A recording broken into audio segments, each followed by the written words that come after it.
బడిలను కాలేజీలను మన దోస్తులు ఎవరి దగ్గరనన్న పెన్నులో పెన్సిలో దొంగతనం చేస్తే మనం ఏం చేస్తాం? మనం దోస్తులం కదా అని ఎవ్వలకు చెప్పకుండా దాచిపెడతాం. ఇంట్లో కూడా అంతే. మనం ఏదన్నా తప్పు చేస్తే నాన్నకు తెలియకుండా అమ్మ మనల్ని కాపాడుతుంది. సేమ్ టు సేమ్ మన తెలంగాణ రాజకీయాల్లో కూడా ఇదే అవుతున్నదట. కాంగ్రెస్ బీజేపీ వాళ్ళు నాకు నువ్వు నీకు నేను అని పాట పాడుకుంటున్నారని శానొద్దుల సంధి కారు పాటోళ్ళు అంటున్నారు కదా. కానీ ఇప్పుడు బీజేపీ బండి సారే ఈ మాట ఒప్పుకున్నాడు.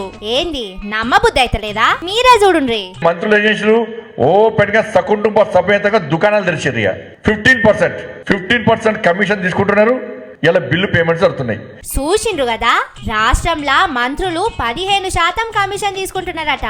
కమిషన్ పైసల కోసం మంత్రుల నడుమ కొట్లాటలు అవుతున్నాయని ఇంకా చాలా మాటలు చెప్పిండు సంజయ్ సారు. మంత్రులు ఇట్లా కమిషన్లు తీసుకున్నాడు తప్పు కదా. తెలంగాణలో పోలీసుల మంత్రినని రేవంత్ సారు మర్చిపోయినట్టే కేంద్రంలో పోలీసుల మంత్రినని బండి సారు కూడా మర్చిపోయినట్టున్నాడు. బండి సారే కాదు, మోడీ సారు అమిత్ షా సార్లు కూడా అప్పట్ల రాష్ట్రానికి వచ్చి ఇదే ముచ్చట చెప్పిపోయిండ్రు. आरआर टैक्स क्या है मालूम है? Rahul Gandhi Revanth Reddy tax. Double R tax के तौर पर काला धन दिल्ली जाता है। मुझे पता है ये डबल आर कौन है।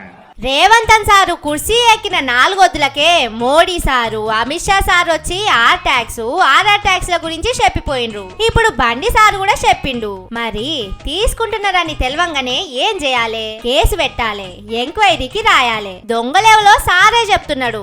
ఎంత దొంగతనం చేసిరో కూడా సారే చెప్తున్నాడు. అసొంటోళ్లను అరెస్ట్ చేసి లోపటేయాలి కదా.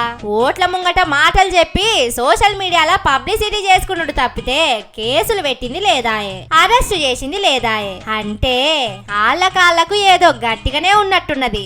ఇంతగానం ఒకలనొకలు కాపాడుకుంటున్నారంటే వీళ్ళ దోస్తానను అదానోళ్ళ అంబుజా సిమెంట్ తోని కట్టిండ్రో, ముఖేష్ అంబానీ రిలయన్స్ సిమెంట్ తోని కట్టిండ్రోనని పబ్లిక్ మాట్లాడుకుంటున్నారు.